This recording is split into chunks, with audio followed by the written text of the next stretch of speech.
When was the last time you actually did something you enjoyed just because you enjoyed doing it? And if you're a writer, when was the last time you wrote something just because you wanted to write it? Can you think of the last time you wrote a paragraph just because all of the words tasted delicious in your ears and in your brain? That's something that I really miss about writing, and it's something that I feel is missing from the writing community here on YouTube. A lot of people are trying to get published, and that's great because publishing allows you to get money for what you do, and it allows you to have more time to do more writing, I suppose. But for all that hustle and grind, I really feel like stories end up losing their sparkle if you don't find a way to keep whimsicalness in your writing process. So today I want to talk about creating characters. There's all kinds of ways to do this. You can do it in a very methodical way if you want to. You can use a list, you can use old tropes, and all of those work just fine. There's no wrong way to create a character. A lot of people base characters on people they already know, and I think that's a really great way to get some authenticity into your writing. I thought it would be fun to share an approach that I have used in the past, and when I say past, I mean like 30 years in the past. Going back to my childhood, using different methods of creating characters from abstract things like socks. Now, while Jim Henson is always on my mind because I am a huge Hensonite, it just so happens that my local movie theaters are doing a Jim Henson summer festival where they're showing old Jim Henson movies every month throughout the summer. I just got done viewing the Muppet movie, his very first feature film with the Muppets. It was just as hilarious and creative as I remember it. Only this time I got to see it on the big screen in a really cool old theater. It was very nostalgic. I love nostalgia. It is my favorite flavor. So it's no surprise that I call this method of character creation from abstract forms the Muppet method.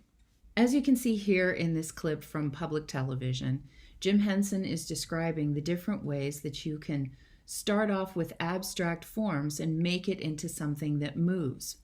And then from there, you can get inspiration as to how this creature speaks, and then what kind of personality it has. And it's amazing how changing the features just slightly will give you a completely different character. And when I engage in this type of creation with my hands and start with abstract forms or just a blank frame of mind, it really gets me into the zone and it takes me on this creative journey. I think it's a lot more relaxing than, is my audience going to respond to this? How am I going to trigger this and that ideology? It's much more organic. It seems to come from the subconscious. So you can see if you just play around with your imagination and maybe even use physical tools, you can think of lots of different types of characters. Things start coming to your mind, and honestly, it's probably being sourced from your subconscious, but that's a great place to dig for new ideas. I can't remember exactly how old I was, but I'm guessing I was pretty young. This is a pink sock that was laying around and it had no other match.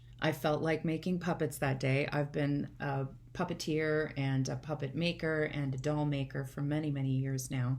And this pink sock was just laying around in the laundry. And of course, my mom, being very encouraging, she's like, yeah, take the sock. I don't care. Make something cool. So I did. I had pretty rudimentary sewing skills at the time. And I just started by putting the sock on my hand to see what it would do.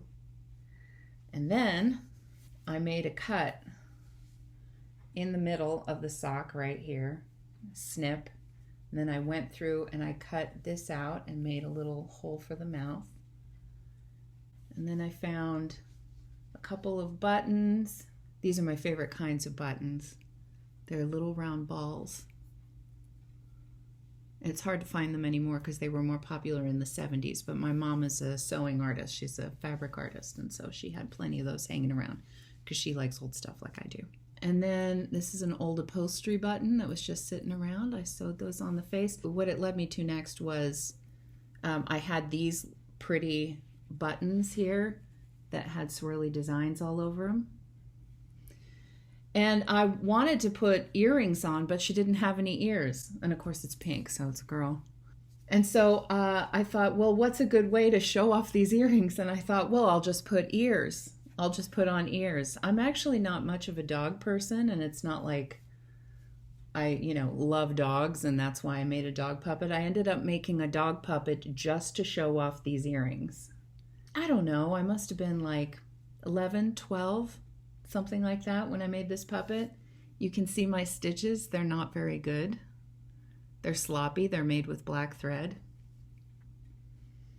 Once you put her on, you can move the face in different ways. Can you say hello?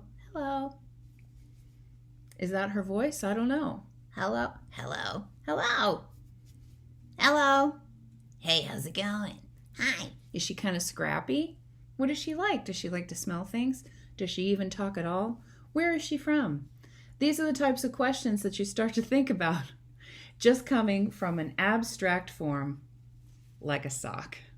Another example is if you happen to be a visual artist, like an illustrator, or even if you just doodle or draw. When I was younger, I used to doodle in my notebooks and draw during class when I was bored, which was a lot. When I was in my early teens, I actually picked up some of my brother's X-Men comics, and this was from the era of Jim Lee, and I really liked his illustrations for the X-Men in the early 90s. And I started giving them names, and I drew cool costumes on them. But after a while, I started looking at these characters and thinking, what are their names? Where are they from? What are their relationships to each other? So this piece, for example, has 3 or 4 characters in it. It has a dragon. It's taking place on this world that I had created, but there's actually no story for it at all. This is an illustration of nothing. It is a tableau. I just put the characters in there. So it's totally possible to just create a lone standing character and have them be the source